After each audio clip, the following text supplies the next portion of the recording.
अध्यक्ष जी,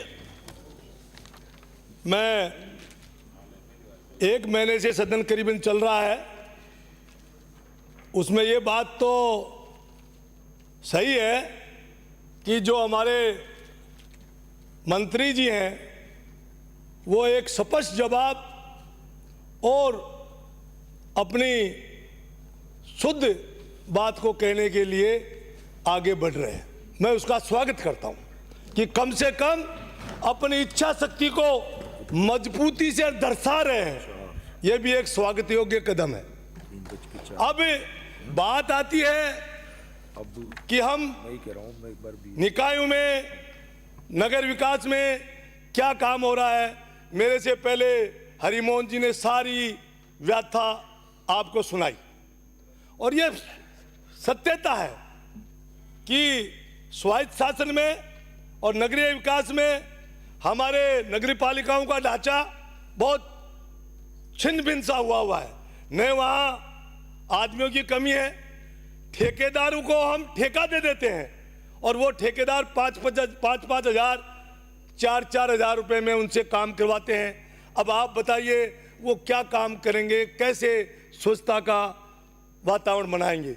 जबकि 2014 में मोदी जी जब आए तो उन्होंने स्वच्छ भारत का एक अभियान का सपना दिखाया और उस सपने दिखाने में आज हम 10 साल हो गए सरकार को। ठीक है, आप ये कहेंगे बार बार, मैं पहले ही कह देता हूं कि हमारी सरकार थी, हमारी भी सरकार में कमियां थी, लेकिन उन कमियों का आप तो कहीं ना कहीं तजुर्बा लो। यानी मूर्ख कोई भी हो, अगर गलती करता है, मैं मूर्ख हूं और गलती करता तो उसका सबक आप तो सीखे कि भाई इसने मुक्ता की थी और ये हसर इसलिए हुआ। अभी फूल सिंह जी कह रहे थे, बड़ी कविताएं पढ़ रहे थे, बड़ी रोशनी फैला रहे थे। अरे भाई, आप इन लोगों को, इन चीजों को अपने यहाँ मनन कर लो और मनन कर लो तो आगे की पीढ़ी तो सुधरेगी। पीछे कोसने से कोई मतलब नहीं है। तो मेरे यहाँ फुलेरा में मैं माननीय मंत्री जी को ये बताना चाहता हूँ आपके माध्यम से कि रेनवाल नगर पालिका में एक गंदा नाला है जो पिछले 60-70 साल से होकर हॉस्पिटल के बराबर में से गुजरता है और उसमें मरे हुए जानवर और सड़ते रहते हैं। पूरा शहर के अंदर से निकलता है। उसकी निकासी की व्यवस्था अगर मंत्री जी करें तो मेरे लिए एक खुशी की बात होगी। कुछ मंत्री जी ने अपना, मंत्री जी हमारे किसान वर्ग से और मजदूर वर्ग से आते हैं, इनके पिताश्री की भी एक छाप थी और इनकी स्पष्टवादिता और इनकी सच्चाई को भी मैं धन्यवाद देता हूं। बिल्कुल थी, उसमें कहा थी, कोई गलत है तो बता दे, कोई भी सदस्य से खड़ा और इनके साथ हो तो कि नहीं थी और वो उसको ही हम आगे बढ़ा रहे हैं। आप उसका गलत फायदा उठाते हैं कि ये गलत बोल रहा है, मैं सही कह रहा हूं। अब मैं जो वाल्मीकि समाज की बात अभी हरिमोहन जी ने कही थी और हमारे पारिक साहब ने कही थी, ये सच है।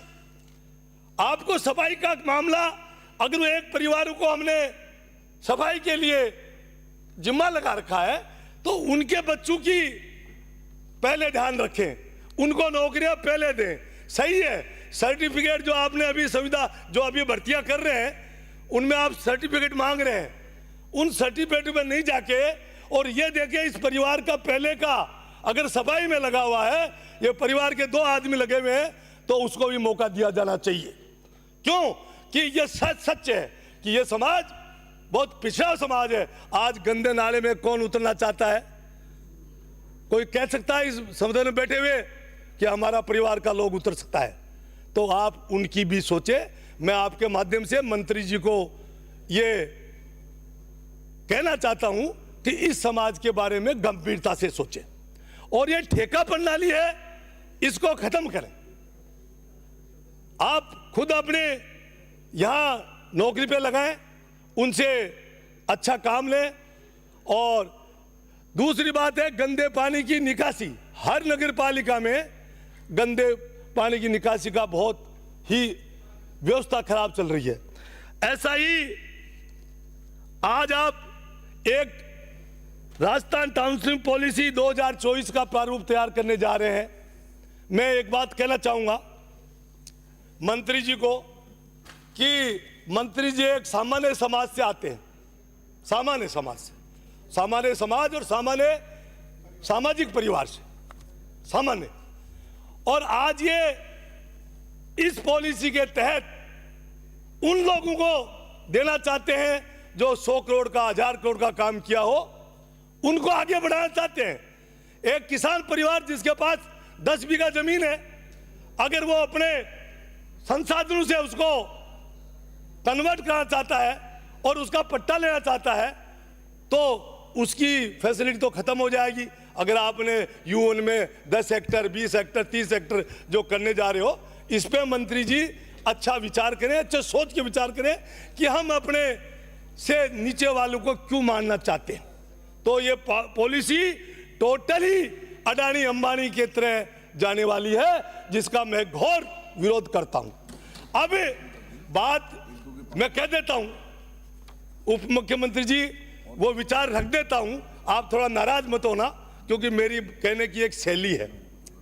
ये सदन एक डेढ़ महीने से जो देख रहा है, और मैं समझ रहा हूं क्या कि एक बार मेरे पिताश्री ने एक बात में बैठा हुआ था बताई, तो मेरे को वो आज तक भी याद है, 15-20 साल की बात। जयपुर रियासत का ही मामला है।